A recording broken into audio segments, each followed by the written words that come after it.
Je suis Catherine Marceline, avocate et médiatrice agréée au barreau de Martinique. J'exerce depuis 21 ans, principalement sur les questions de droit de la famille, divorce, enfants, séparation.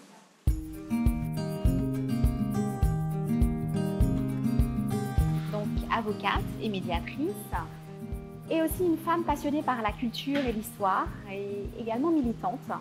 Donc aujourd'hui, je me passionne pour certaines figures, et en particulier les figures féminines, que je tiens à présenter et à soutenir dans la connaissance qu'on peut avoir d'elles. Voilà.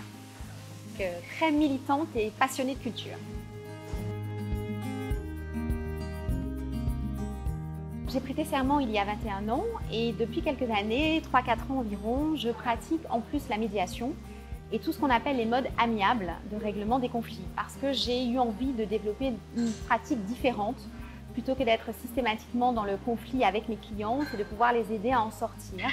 Avoir une approche purement juridique n'est pas suffisante. Les clients sont dans des situations parfois difficiles, avec de gros conflits qui sont comme des épines pour eux, et il faut les aider à en sortir. La médiation m'a donné les outils pour me permettre de les écouter beaucoup mieux. J'écoute mes clients, j'essaie de cerner avec eux leurs besoins, leurs objectifs quant à la procédure ou aux problèmes qui se posent par rapport à leur adversaire, et nous définissons ensuite une stratégie qui n'est pas seulement une stratégie juridique. Et c'est vrai que ça m'a permis d'être beaucoup plus proche de mes clients, d'être beaucoup plus attentive à leurs besoins, à leurs souhaits et de sortir de cet aspect purement technique et judiciaire de façon à les rendre, je dirais, vraiment autonomes dans leur dossier.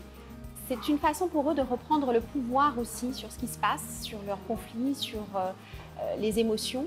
Et ça m'a donné une pratique beaucoup plus riche, c'est vrai. Je constate que nous avons beaucoup de mal, nous les femmes, à nous mettre en avant et à expliquer ce que nous faisons vraiment du mieux que possible. Surtout, mettez-vous en valeur, donnez ce que vous avez du mieux possible et permettez à d'autres justement d'apprendre par ce que vous avez vous-même vécu. Et ce que j'apprends aussi également, ce que je transmets aussi, c'est que parfois il faut savoir y aller à son rythme et donc un petit pas chaque jour, faire du mieux que l'on peut, mais un petit pas chaque jour. Et comme le dit le proverbe chinois, un très très long voyage a commencé par un premier petit pas.